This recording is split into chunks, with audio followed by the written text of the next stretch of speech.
Number 6, say no on the things that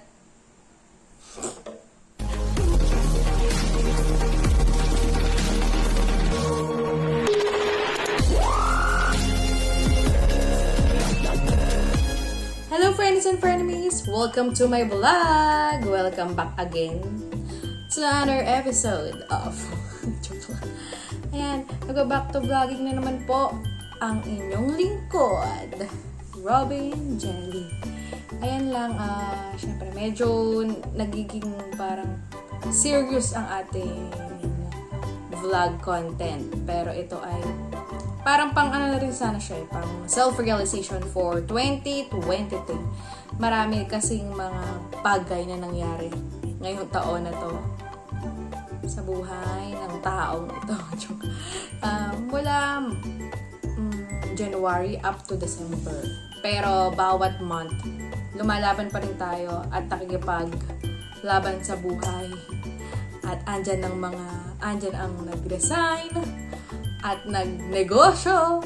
At yun, saka na lang yun. Pero eto nga ang ating vlog content is about How to Love Yourself December edition. Please support na lang dyan sa aking fun vlog. At don't forget to like, share, and subscribe. At yun lang, medyo hindi ko sure talaga kung tama itong mga sasabihin ko. Pero hindi ako sanay sa mga explanation na yan. How to Love Yourself December edition. Number 1, take time for self-care. Alagaan mo ang iyong sarili.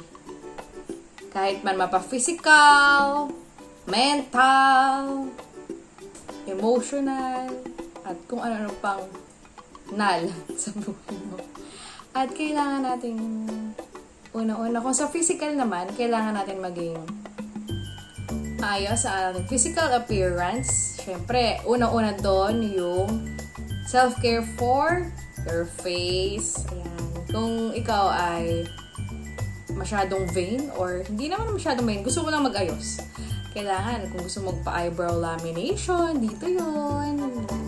Magpa-eyelash extension or keratin lash lift. This extension naman, wag naman masyadong makapal. Baka naman akala naman na may party, parang hindi ka na makamulat ng matang ganon. Gusto mo magpa-facial ka, ganyan. Magpa-massage ka naman para sa iyong physical, ganyan. At syempre, kailangan natin maging maingat sa mga kinakain din. Syempre, for your health naman. Healthy living tayo, ganyan. Sa emotional, ganyan. Huwag ka magpapastress. Huwag mayaan maging mag-gardeversos on the floor ang iyong face or kung ano man. Medyo magulo ko. Pasensya na at hindi na sanay magpaliwanag. Ayan. So, number 2, allow yourself to slow down. Kasi ako, na-experience ko, personally, yung nagmamadali ako. Feeling ko na pag-iwanan na ako nung time na mga 2025 or sabi nga nila, quarter life crisis. Pero, hindi pala dapat ganon. So, nahinto, mga ilang years din. Siguro after 5 years siguro. Naku, nalalaman yung edad dito. Ayan, medyo para akong medyo para ako na-relax. So, hindi pa dapat din ma-relax. So, ayun. Step by step kasi yan. Ang dami ko kung gustong gawin. Ang dami kong feeling ko hindi ko pa nagagawa. Na dapat ko pa rin gawin. Siyempre. Pero, hindi ganun eh. Hindi talaga ganun eh. Kung ano yung pinaplan mo or pinapangarap mo. Pero, ang mahalaga, meron tayong goal. Kasi ang plan, pag hindi natin natupad, medyo na-frustrate tayo. Frustrated tayo pagka hindi natupad. So, at least kahit pa paano may goal tayo sa life. Number 3, get addicted to bettering yourself. Self-improvement ang tamang term dyan. So, kailangan natin, lagi nating gawing maganda or mas better pa yung dati nating version ng ating sarili. Gawin nating mas better version ang ating sarili. Na kung saan kailangan nating tignan kung ano ba yung mga mali or mga hindi natin dapat gawin na magiging gawin nating maayos para sa ganoon ay magkaroon tayo ng magandang way or path para matupad natin yung gusto nating gawin sa buhay. Number 4, stop letting people waste your time.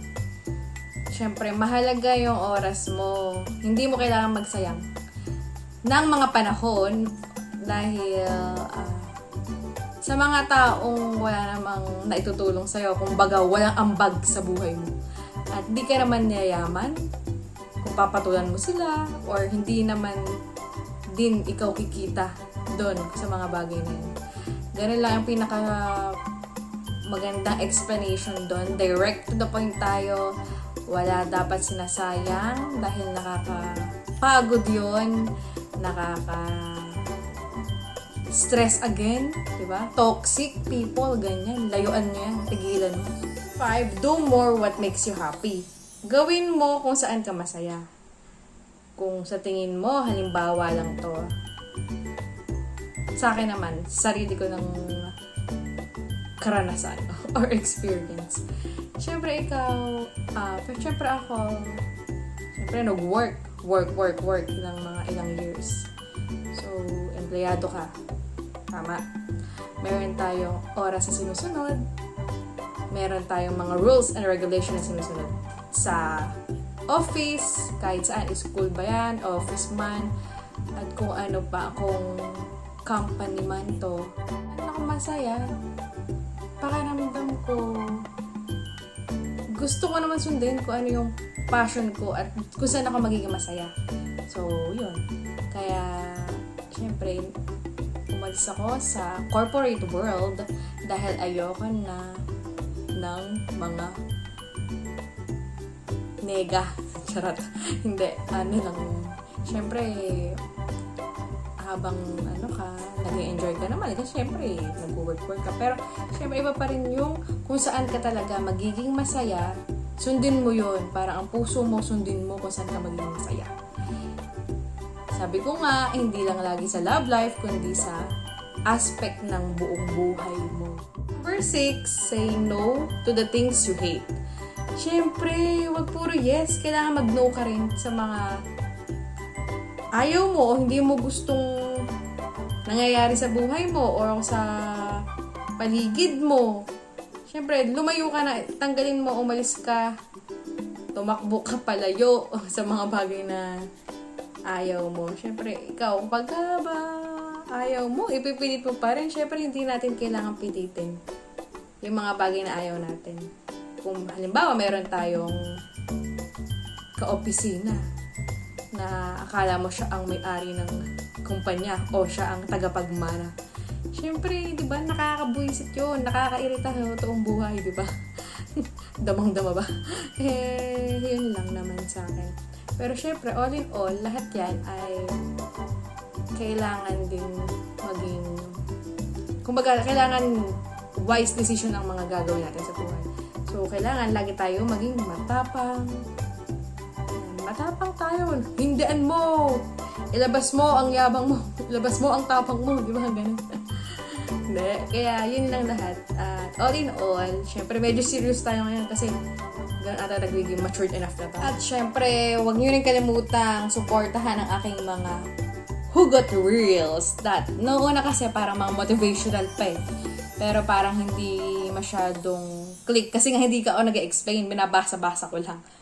So ngayon, puro reels na hugot. Naka-public sa reel. Pero sa Instagram ko rin nakakonek. Kaya lang naka-private siya. Pinag-iisipan ko kung i-expose ko na yung aking Instagram account para dagdag viewers din. Pero yun lang sa ngayon puro fun lang, puro enjoyment lang muna tayo. At don't take it seriously. Pero yun kasi mga katuwaan ko lang naman for the libangan. So, yun lang muna ang ating comeback vlog ni Robin Jelly. And thank you for watching and please don't forget to like, share, and subscribe. Suportahan niyo po ang aking fun vlog. At sana ay nasusunod na content. Support pa rin kayo. Pa-subscribe nga naman, please. Thank you for watching. Bye!